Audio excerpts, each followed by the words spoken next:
अरे भौजी ई दुआर पे के आइल रहल हो? जानत नहीं की रउए के त देखे आइ रहल खलो। ली हाई फोटो आ देख यही लड़की से और बियाह होई। हे लड़की से? हाँ। ना ना ना हम ना करब लड़की से बियाह, ई तो करिया बियाह। कल युग में लोग का से का ना करा दी, छेका तिलक के काम एगो लोटो से चला दी।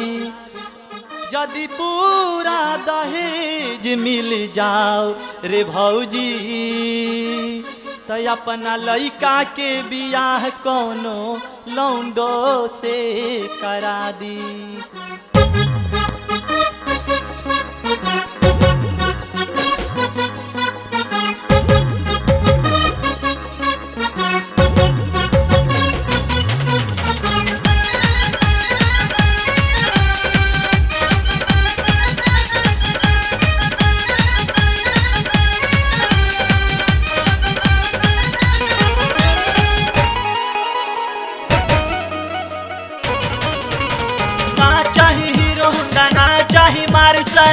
अच्छा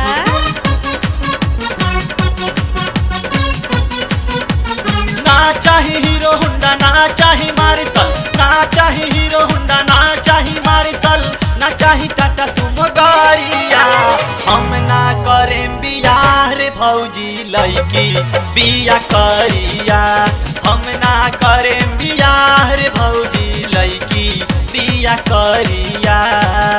अच्छा ना चाही हीरो हुंडा ना चाही मार्शल, ना चाही हीरो हुंडा ना चाही मार्शल, ना चाही टाटा सुमो गाड़िया। हम ना करें बियाह रे भौजी लड़की बिया करिया।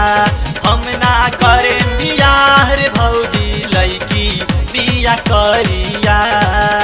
अच्छा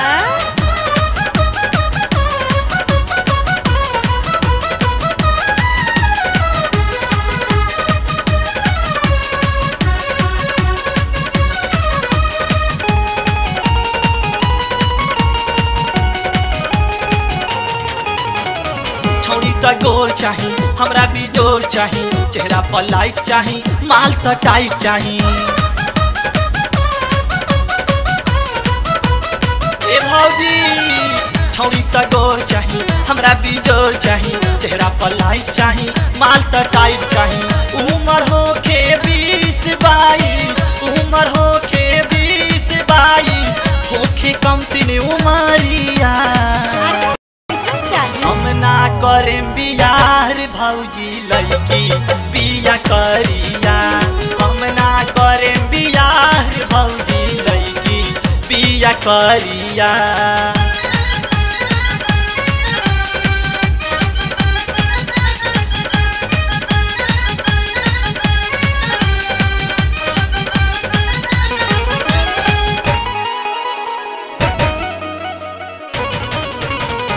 थोड़ा सा लम्बा होके बॉडी के चाकर होके, ढोंढी के गहिर होके, कमर के पातर होके।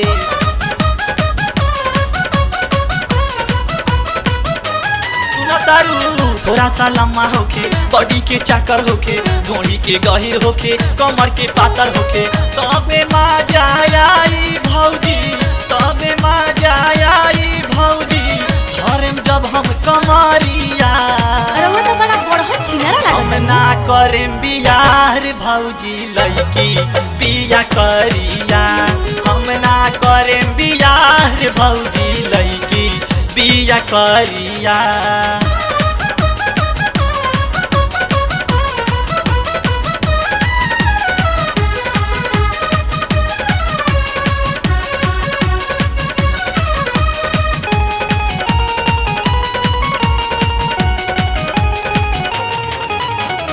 बाबूजी तिलक ली है, बरतिया पूरी खई है, न्योता रहीन घरे जाई है, दिलीप के दुल्हन आई है।